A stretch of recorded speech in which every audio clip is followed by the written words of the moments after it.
Bien, vale, pues entonces empezamos. Bien, un poco la idea ¿No me escuchas? Apagar los micrófonos, por favor. Igual ahí me escucháis. Graciela, apaga el micrófono. Sí, pero ya tengo que volver a salir Eh, porque no lo tengo, bueno, ya. no tengo la opción acá de apagarlo. Ya. Cuando Bien, yo yo ingreso tengo activo ahí, aquí el chat.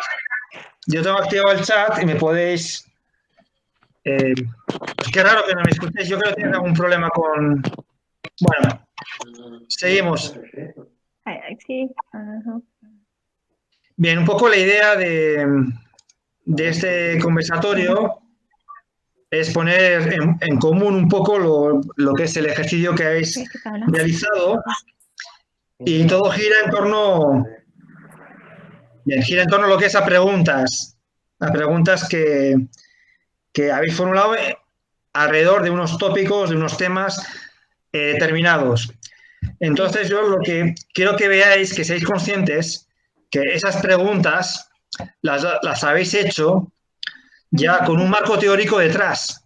Sí, a sí, ver, vosotras dos sois, Graciela es abogada y docente.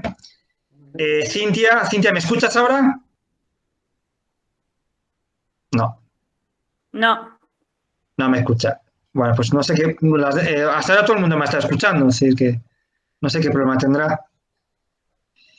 Bien, entonces, estas preguntas teóricas, eh, Cintia, ¿no me escuchas?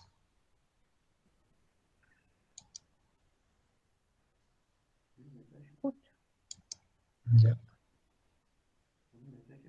Ya lo mandé. ¿Y Laura, me escuchas? Sí. Laura, Graciela, y la que no me escucha es Cintia. Pues no sé cuál es el problema. Y habla Graciela y a ver si te escucha Cintia. hola, hola Cintia, ¿me escuchas? Hola, Gra. Sí, yo te Sí, escucho. Al profe no lo puedo escuchar. No sé por qué. Misterio, sí, misterio. sí. Bueno, yo de todos modos estoy grabando No, la... ¿vos lo podés escuchar? Sí, yo sí, sí. sí, sí. Graciela, dile que lo estoy grabando, con lo cual luego lo podrá ver. Bueno, Cintia, Sí. el profe está grabando la clase, así que si no sigues sin poder escucharlo, vas a poder acceder. Ah, verlo después. Sí, sí, Y que él, si ya quiere hacer alguna pregunta o Bien, qué aportación, que lo lástima. haga mediante el chat. bien. Cintia, Sí, si quieres hacer alguna pregunta o acotar algo, lo hagas lo mediante el escribo. chat. Sí, Perfecto, perfecto. da- Gracias. Bien, entonces, un poco la idea de las preguntas o lo más interesante o la forma por la cual podemos sacarle más jugo a estas preguntas es que estas preguntas las habéis hecho, si sois conscientes o no, desde un marco teórico. Y ese marco teórico es el que os ha sido aportado por mediante las lecturas y los vídeos que habéis visto. Tanto el de Boaventura Santos, Inés Dussel, sí, etcétera. tal cual. Entonces, son preguntas, no son preguntas de la calle, sino que son preguntas ya que tienen cierto contenido teórico detrás de eso, ¿no? Entonces, lo importante de las preguntas es que estas preguntas, al tener un marco teórico detrás, que lo sustentan, como son las lecturas que habéis realizado, son preguntas teóricas. Y la pregunta teórica es como el inicio de la investigación. Toda investigación surge a partir de una pregunta y eso sucede en todas las áreas del conocimiento. Entonces, vayamos a ver esas preguntas, a ver qué lo que dicen. La primera en relación a la desigualdad social y educativa. Actividad gratuita para todos, uso, manejo y apropiación de saberes en virtud de que si tenemos en casa un dispositivo digital compartido, bien. Eh, si ustedes quisieran hacer una investigación, la pregunta que habéis formulado, ¿qué sería? ¿Cuantitativa o cualitativa de investigación? Cualitativa. ¿Por qué? Y porque tenemos que recabar mucha información, ¿sí? Para saber estadísticamente el uso, el manejo, la apropiación en base a las redes y recién transformarla cuantitativa cuando ya tengamos un porcentaje de qué estudiantes estamos hablando y quiénes son los que en determinadas circunstancias pueden tener el dispositivo y no la conexión, o pueden tener la conexión y no el dispositivo. Claro, en ese sentido sería una investigación mixta, sí, donde estarías vinculando Sí, podría ser. datos cuantitativos, por Podría ser. ejemplo, cuántos computadores hay en cada casa, y, Claro, y cualitativa en el sentido de, bien, ¿saben utilizar, no saben utilizar? sí. ¿Alguna cosa? O qué horas están conectados, qué horas no, cuánto es el paquete que ustedes pagan por cuántos minutos, o Eso es. etcétera. Que ahí se mezclan lo que es variables también de carácter económico. Exacto, Claro, exacto. si no tienes plata, no tienes datos, salvo que te cuelgues del vecino, ¿no? Exacto, o te vayas a la parada del colectivo y tengas mejor señal, como leí las noticias ayer, antes de ayer, un chico que tenía que rendir química. Sí. Muy bien. Entonces ya veis que ya esta pregunta, tal como la habéis formulado, ya viene implícita una metodología, en ese sentido una metodología de carácter cuantitativo y cualitativo. Por eso hay preguntas, según cómo las formuléis, vienen cargadas de teoría, de metodología, epistemología, vienen cargadas con mucho contenido, no son simples preguntas. Entonces, esto es importante a la hora de que vosotras estéis pensando sobre qué vais a hacer vuestra tesis de maestría, sobre qué vais a investigar, y eso viene en función de las preguntas que a ustedes os vayan surgiendo. Tal cual. Bien, la segunda dimensión, los tiempos y los espacios. ¿Cuáles son los mejores modos para manejarse en el sistema educativo en virtud a la clase en pantuflas o experimentándolo desde una casa o mediante un viaje en el colectivo? Bien. Esto ya va más con la didáctica o la metodología que asumamos al momento de trabajar con los estudiantes, creo yo. Porque si bien, por ejemplo, desde mi punto de vista, yo programo enseñar a través de una videoconferencia continua, por ahí estoy, es algo muy personal, ¿no? Como decían, en la clase domesticada. Y por ahí yo pienso en la intimidad del hogar o algo que esté sobrepasando esos límites. O sea que por ahí no me gustaría. Es más, de hecho, ahora en mi rol docente, lo que trato menos es de enseñar a través de estas videoconferencias. Soy más de la escritura a lo mejor o más de problematizar que de facilitar a través de la virtualidad. Ya, pero si te das cuenta, a la conclusión que acabas de llegar es gracias a la experiencia que has tenido en este corto periodo de tiempo con la virtualidad. Sí. ¿No? Entonces ves también lo importante también cómo en estos 3 meses de pandemia, cómo hemos adquirido una serie de conocimientos en torno a la educación de la virtualidad que hace 4 meses no teníamos ni idea. Sí, o sea, y yo también lo veo desde mi punto de vista como docente, pero también me gusta la idea del estudiante que hace todo lo imposible para seguir cursando. Por ejemplo, leía la vez pasada de un alumno que no tenía la aplicación como para leer un PDF y lo convirtió en un audio. Entonces, él viajaba en el colectivo al trabajo y iba escuchando el audio de lo que estudiamos. Genial. Sí, ya veis que las estrategias para el que tiene ganas de estudiar, pues las va a rebuscar. Sí. Y por otro lado, yo pienso que también tiene que ver con de qué modo uno también se siente cómodo para trabajar y por otro lado, atender a las necesidades y los recursos que tengan nuestros alumnos. Porque desde mi rol docente, tengo las posibilidades de acceder a muchas cosas, pero tal vez mis alumnos no. Entonces Eso yo es. tengo que ver y Claro. planificar y diseñar eso de acuerdo a lo que pueden acceder a mis alumnos. Bien, es No curioso sé porque... si me escucha el profe. Ay, Sí, Sí, yo a él no lo escucho, pero bueno, si me puede escuchar, perfecto.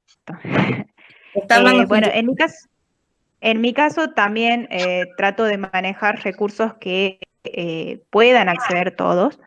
Yo soy docente, soy profe de inglés, por lo tanto lo que es lo auditivo es esencial para enseñar.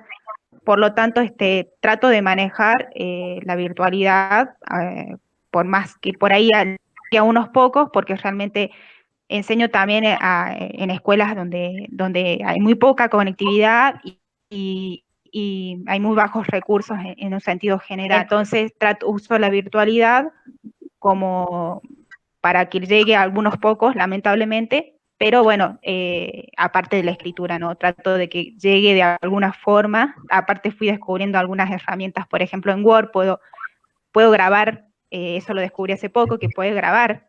Entonces pude insertar en el mismo Word, grabar, porque lo auditivo es esencial, porque ya un Google Meet o alguna videoconferencia y demás, es muy difícil que accedan todos.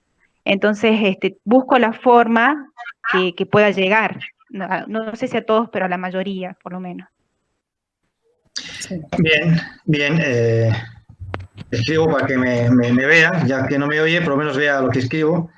Sí, yo creo que es curioso porque en las formulaciones de las preguntas que estáis haciendo, estáis implicando lo que es metodologías mixtas. Es decir, por un lado, cuestiones cualitativas de bien cómo hacer más accesible el conocimiento o el aprendizaje a los estudiantes, pero también lo vinculáis con cuestiones de carácter cuantitativo, de si tienen computador o no lo tienen, si tienen acceso o no tienen acceso, que eso es información que uno la tiene de manera cuantitativa. Bien, seguimos con el Excel. Vamos a la tercera dimensión, los contenidos. En un aprendizaje abierto y ubicuo, ¿será que el saber se da en un marco de formarse, aprendizaje, autoaprendizaje, democratizarse, compartir para aprender? Bien, yo creo interesante la pregunta, cómo la habéis formulado, porque de manera intuitiva estáis mostrando que con la inclusión forzada de la virtualidad está emergiendo un nuevo paradigma en la educación. Sí, y también como decía el autor, que hay que lograr o tratar de adquirir la autonomía intelectual afectiva, que Eso es. es lo que se quiere llegar. Bien, ahora la pregunta del millón. ¿Eso cómo lo logramos? La autonomía Pienso- intelectual. Sí, Y yo creo que con formulándole problemas, creándoles nuevas preguntas y con estos tres términos indispensables que usamos en este módulo: diálogo, comprensión y reflexión, creo yo. sí, sí. Tú ten en cuenta que la cuestión de la autonomía del conocimiento ya fue planteado por Kant. Kant Claro. en lo que es en un libro bastante bello que es la Ilustración, viene a decir que cada uno tiene que empezar a pensar por sí mismo sin la necesidad de muletillas de maestros ni de otras personas, ¿no? Es decir, y ahí tenemos la misma Ilustración, tanto la alemana como la francesa, ya abocaban por la autonomía del conocimiento, ¿no? Es uno el que construye realmente el conocimiento. Pero bueno, sí, esos son temas más filosóficos que de otra índole. Vamos, Sí, seguimos. sí, sí. Vamos con las contenidos, Estrategias. las actividades y estrategias. ¿De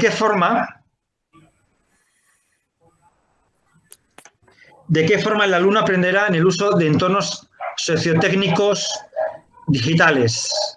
Bien, ¿qué queréis preguntar aquí? Y bueno, pienso que por un lado, cuando hablamos de estos recursos sociotécnicos o las herramientas sociotécnicas es poder integrar aquello que el alumno utiliza en su cotidiano, ¿sí? A través de las redes sociales, el celular. ¿Cómo lo integramos eso en nuestras estrategias metodológicas, en nuestras aulas? Ya, muy bien. De eso para poder Sí. seguir trabajando y darle continuidad en este periodo a nuestras clases. Ya. Pero, ¿y por qué no la pregunta no la habéis formulado en presente? Sí, ¿por qué la pregunta no ha sido de qué forma el alumno aprende en el uso de entornos sociotécnicos digitales? ¿Por qué la habéis planteado en futuro? Porque a lo mejor, como ahora estamos en una educación emergente, todavía no tenemos esa capacitación docente necesaria, ni tampoco tenemos adquirido muy bien lo que es la alfabetización digital. Esas habilidades, destrezas que las vamos aprendiendo al día a día, eso cotidiano, creo. Esto se puede llegar a tener mejor respuesta de acá a un tiempito más. Ya. Muy bien, muy bien. Seguimos con las preguntas y ahora venimos con las actividades. No. La evaluación. La evaluación. Mira, este es un tema, la evaluación. Sí. La retroalimentación será una de las herramientas pertinentes para evaluar formativamente y en este estado de emergencia la evaluación pasa más por lo actitudinal que por lo conceptual. Bien. En sí, ¿a qué apuntamos nosotros con la evaluación, como dicen algunos de los textos recomendados para lectura? Que si bien no estamos en un periodo de evaluar, en el sentido de calificar y asignar un número al desempeño del alumno, sino más bien hacer hincapié en el acompañamiento, en poder llegar al alumno desde otro lado, ¿sí? Y no desde la angustia que genera por ahí en lo presencial una evaluación, en la que el alumno está nervioso y todo eso. En este periodo lo que tratamos es de acompañar más desde lo emocional, de la contención también, porque no todos los chicos están viviendo las mismas situaciones, ni tienen el acompañamiento familiar a veces que otros chicos. Entonces, por ahí... Mi pregunta surge, ¿por qué habéis dejado de lado lo procedimental? Ay, no escuché. ¿Por qué habéis dejado de lado lo procedimental? ¿Lo procedimental? No entiendo la pregunta. Los contenidos educativos se dividen en conceptuales, procedimentales, actitudinales. Lo conceptual es vinculado a los conceptos, a lo teórico. Lo procedimental es como, por ejemplo, redactar, cómo argumentar, cómo hacer lo que es hacer algo es con acción. Y lo actitudinal tiene que ver lo que es con lo moral, ¿no? Con la dimensión moral. En realidad no dejar de lado lo procedimental en sí.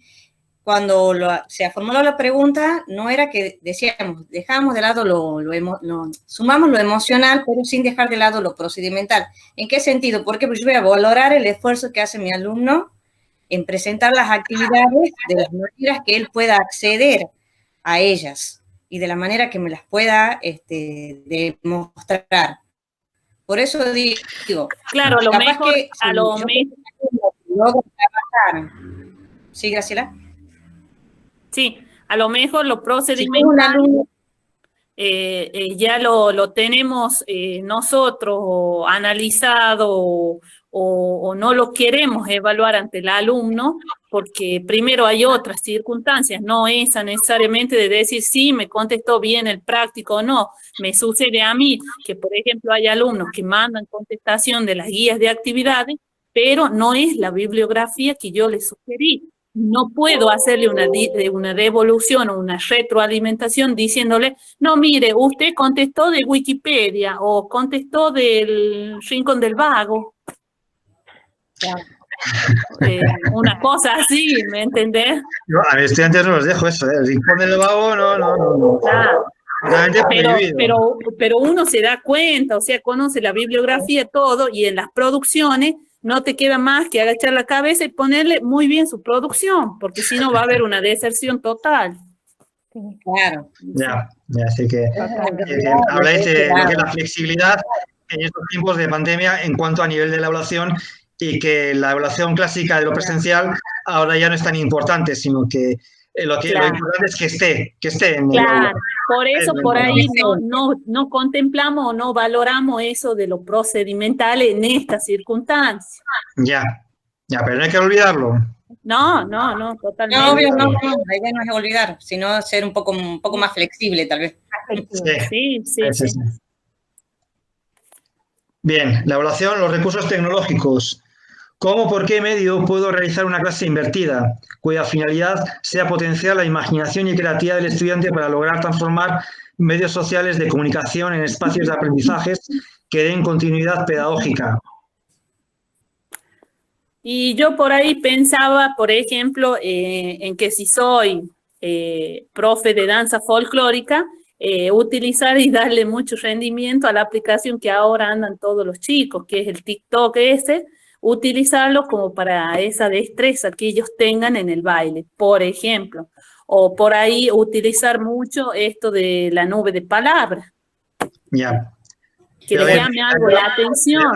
Pero habéis formulado una pregunta en la que tenéis la respuesta. Sí, puede ser. Habéis formulado una pregunta en la que ya tenéis la respuesta. Sí, pero yo no digo directamente qué medio. Yo pongo el ejemplo en la respuesta. ¿En la pregunta? No, si en la pregunta no lo puse, sí. No, pero ahora de justificar la pregunta me estás poniendo ejemplos, pero que dando a entender que la respuesta ya la tienes. Ah, no, bueno, qué sé yo. ¿Para qué preguntas si ya tienes la respuesta? ¿Me estás haciendo a mí el examen? Y bueno, esta virtualidad nos hace tener las preguntas y más preguntas y tener respuesta y sobre respuesta. Muy bien. No, estoy ahí. Hay que estar preparados. Hay que estar preparados. No, eso por supuesto, para todo. Y sí. Bien. Recursos tecnológicos. ¿Cómo, por qué medio puedo realizar? El rol del Estado. Sí. Esa es una pregunta para Gra. El rol del Estado y las instituciones. El Estado como ente ordenador social. ¿Qué política pública y social ofrece la educación emergente y en qué medida el trabajo articulado entre Estado y escuelas hace efecto en los aprendizajes? Y sí, partamos que se debe garantizar el derecho de aprender, ¿no? Primero y principal. Sí. Y luego plantear este tipo de políticas sociales y económicas, por ejemplo, las reparticiones que están haciendo de la computadora, de celulares, están facilitando el uso de datos para determinadas plataformas y por tiempo, porque también las empresas les molesta tener la gratuidad en su totalidad, convengamos. Y también en base a la impresión de cuadernillos para aquellos, en el caso de la educación en rural, que no llega el internet, los pueda proveer el mismo Estado. No fotocopiar porque también pasa por el derecho de autor. Claro, y por otro lado, también más de todas las medidas que menciona Graciela, digamos, poder en ese marco también de todo lo que el Estado ofrece, poder dar esa retroalimentación que el alumno necesita, porque si bien yo puedo obtener el cuadernillo y el alumno te pregunta, y lo completo el cuadernillo y cómo hago para que me corrijan y yo sepa que lo que estoy haciendo está bien. Entonces, por ese lado también pasa el tema de cómo el Estado está presente a través de ese cuadernillo, la institución cómo está presente. Y ahí es cuando tenemos que empezar a ver qué mecanismos hacemos, ¿para qué? Para que ese alumno logre tener una devolución de su desempeño.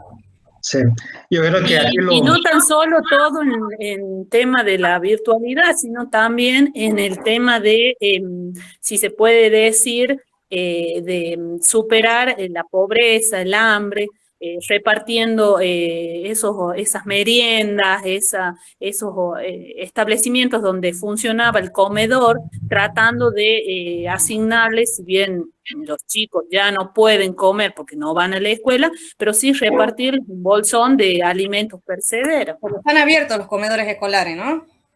Los No. comedores escolares siguen funcionando. Por lo menos Acá no. No. Acá no. Te dan el bolsón con el alimento perecedero para que vos lo cocines en tu casa. Bien, pero yo creo que aquí lo que yo más destacaría sería que el concebir una vez más la educación como un derecho. Sí, Entonces, sí. si es un Y derecho, bueno, ahí estaría de la mano la capacitación docente.